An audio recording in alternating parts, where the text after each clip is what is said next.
Sandi laporkan harta kekayaannya 10,9 triliun rupiah. Pantesan PKS kesengsem sama dia. Ditulis oleh Ferry Padli dari laman siwar.com. Kalau hanya Gubernur DKI Jakarta membutuhkan dana 50 miliar, apalagi Presiden. Mungkin 50 triliun, atau 5 triliun, atau berapapun. Kalau tadi Mas Sandi, saya kira Sandi sudah menjawab berkali-kali di semua forum ya, bahwa dia patuh dan akan taati keputusan partai. Dan keputusan partai yang sudah jelas saya akan bekerja.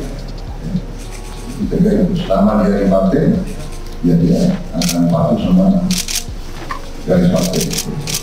Nah, ada apa ini ya? Bahkan Sandiaga Uno juga ketika dipasangkan dengan Anies Baswedan juga bahkan menolaknya. Tidak hanya Sandiaga Uno saja, bahkan Prabowo Subianto pun juga nolak. Itu menolak memasangkan Sandiaga Uno dengan Anies Baswedan. Ada apa ini ya? Semua kok pada menolak menjadi cawapres Anies Baswedan.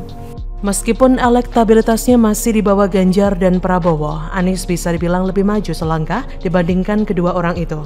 Pertanyaannya, kenapa? Pertama, dia sudah dapat dukungan dari 3 partai, PKS, Nasdem, dan Demokrat, yang itu sudah memenuhi syarat ambang batas pencalonan presiden. Dan kedua, statusnya saat ini yang tidak memiliki pekerjaan, membuat Anies bisa leluasa curi start alias kampanye duluan. Tinggal lagi sekarang siapa yang jadi cawapresnya. Kalau Anies sudah dapat cawapres, langsung jadi nih barang. Nah, koalisi perubahan sebenarnya tidak kekurangan stok cawapres. Seperti di Nasdem ada Johnny G. Plate, kemudian di PKS ada Aher dan Mardhani Alisera, serta di Demokrat ada AHY. Karena nama-namanya sudah ada, tinggal lagi dirembukan, nggak terlalu sulit. Dan karena Anies bukan kader partai, maka cawapresnya wajib orang internal koalisi perubahan dong. Masa 3 partai mengusung pasangan capres-cawapres hasil naturalisasi semua? Nampak banget PKS, Nasdem, dan Demokrat minim kader potensial. Atau dengan kata lain, pengkaderan di 3 partai itu nggak jalan. Kemudian nggak ada gunanya mendirikan partai kalau hanya untuk menjadikan orang lain yang bukan kader sendiri sebagai presiden dan wakil presiden. Namun hal tersebut ternyata tidak berlaku bagi PKS. Jelas-jelas PKS punya kader hebat. Mantan Gubernur Jabar 2 periode, Aher, yang kita tahu sendiri bahwa Jabar merupakan provinsi dengan pemilih terbanyak di Indonesia. Partai berwarna oranye tersebut malah mengusulkan kader Gerindra Sandiaga Uno sebagai cawapres Anies. Kata salah seorang kader PKS, Andi Azizi, ya kita membuka pintu ya duet Anies Sandi, mana yang paling pas lah. Saat ini PKS belum menentukan cawapres Anies, artinya Sandi masih berpeluang untuk bisa diusung oleh PKS. Kata jubir PKS Muhammad Iqbal. Kemudian kata Mardhani Alisera, banyak suara menduetkan Anies Sandi, kalau itu terwujud saya sujud syukur. Ada yang dari pernyataannya itu terlihat kalau Mardhani sangat berharap Anies bisa duet bareng Sandi pada Pilpres 2024. Kalau diperhatikan agak lucu memang, PKS berharap capres yang diusungnya berpasangan dengan kader Gerindra untuk melawan Ketua Umum Gerindra Prabowo. Lantas apa sih yang membuat PKS sebenarnya ngabet banget pengen menjodohkan Anies Sandi? Baru-baru ini ada berita yang dilansir detik.com yang berjudul Sandiaga Uno laporkan harta ke KPK jumlahnya 10,9 triliun. Itulah yang bikin partai dakwah tersebut kesengsem sama Sandi. Artinya apa? PKS ingin mengatakan pada orang-orang yang mau jadi cawapres Anies, modal utama yang harus dimiliki adalah logistik bro. Gak ada gunanya AHY orasi setiap hari, mengkritik kebijakan pemerintah serta membanggakan pencapaian bapaknya kalau nggak mau berkorban logistik kepada koalisi. Begitupun dengan Aher, meskipun ia kader PKS punya basis massa yang banyak, tapi karena logistiknya minim, auto disingkirkan oleh PKS. Di samping itu yang bikin PKS tambah ngebet menduetkan Anies Sandi adalah Sandi itu nggak pelit, terbukti pada Pilpres 2019. Cuma mau dapat rekomendasi pencapresannya dengan Prabowo, 500 miliar ia gelontorkan untuk PKS. 500 miliar itu gede banget loh bro, lebih dari cukup untuk membiayai kampanye, menghidupi para istri kader PKS serta membayar para buzzer partai tersebut. Apalagi sekarang permasalahan di koalisi perubahan yang belum tuntas selain cawapres adalah logistik. Dengan Sandi jadi cawapres Anies, sekali mendayung 2-3 pulau terlampaui, yaitu Anies punya cawapres yang elektabilitasnya cukup tinggi, plus si cawapres tersebut bisa turut membantu mendanai kampanye PKS. Memang benar-benar partai yang gak ada akhlak, mau manfaatin duit orang untuk mendanai kampanyenya. Ya keluar dong modal walaupun sedikit, masa mau morotin Sandi terus? Prabowo juga mau kalau begitu. Bagaimana menurut Anda? Dirut Cantik Pertamina bongkar kebakaran depo Pelumpang bukan dari tangki, tapi dari pipa inlet yang dekat rumah warga. Semua karena Anies? Dan di hari ini bisa terlihat begitu padatnya sampai masyarakat atau rumah-rumah masyarakat itu nempel di dinding pembatas dari terminal Pelumpang. Jadi ini kondisi hari ini ada di lokasi yang paling bawah yang dekat sekali dengan warga, di mana kalau kita lihat ada beberapa tangki dengan kapasitas sekitar 324.000 KL kapasitas storage-nya.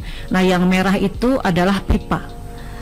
Pragmatisme pemimpin seperti Anies Baswedan ini mengorbankan banyak orang.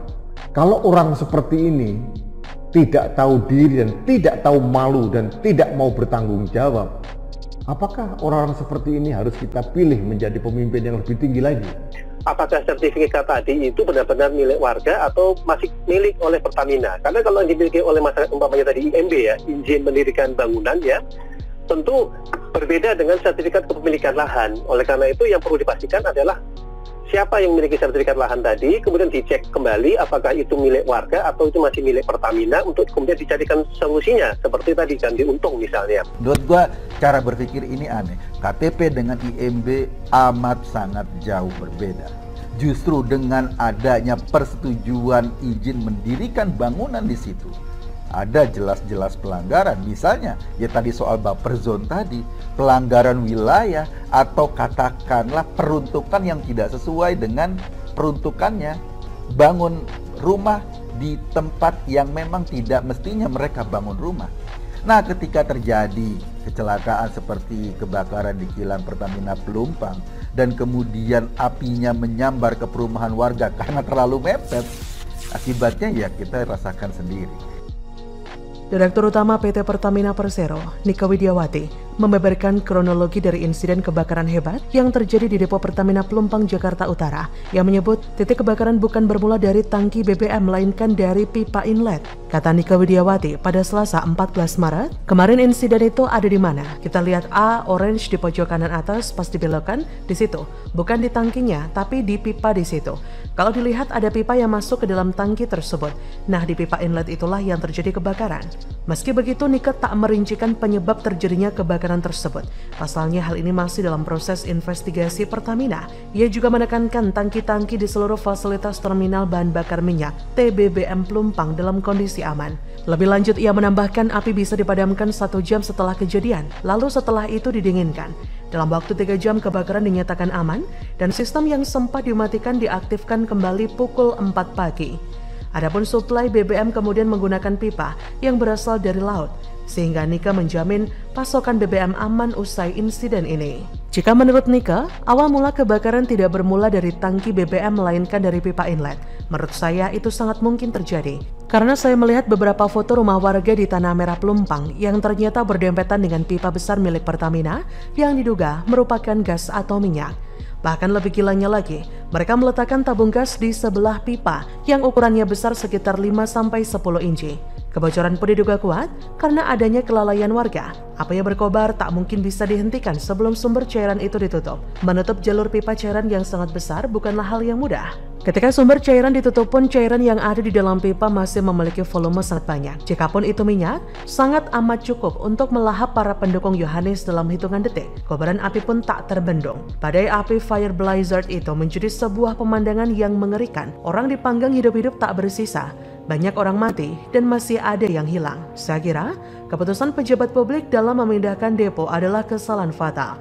Tolonglah, hanya Jakarta yang ambil kesalahan fatal dalam memilih pemimpin yang arogan. Jangan sampai pejabat publik malah mengambil kesalahan fatal dalam urusan depo Pertamina. Jangan dipindahkan malah deponya. Logikanya jangan pindahkan gunung yang meletus, pindahkan warganya. Lebih mudah, memindahkan manusia jauh lebih mudah dibandingkan memindahkan benda mati. Tantangan terbesar memang adalah mewujudkan wacana solusi tersebut kalau benar diambil. Pemindahan depo tentu lebih mudah karena tidak ada penolakan. Tantangannya tentu di hal teknis dan biaya yang tidak sedikit untuk pemindahan ini. Pemindahan warga pasti berbeda cerita, siap-siap saja menghadapi penolakan oleh warga setempat dan orang-orang yang memanfaatkannya untuk berbagai kepentingan.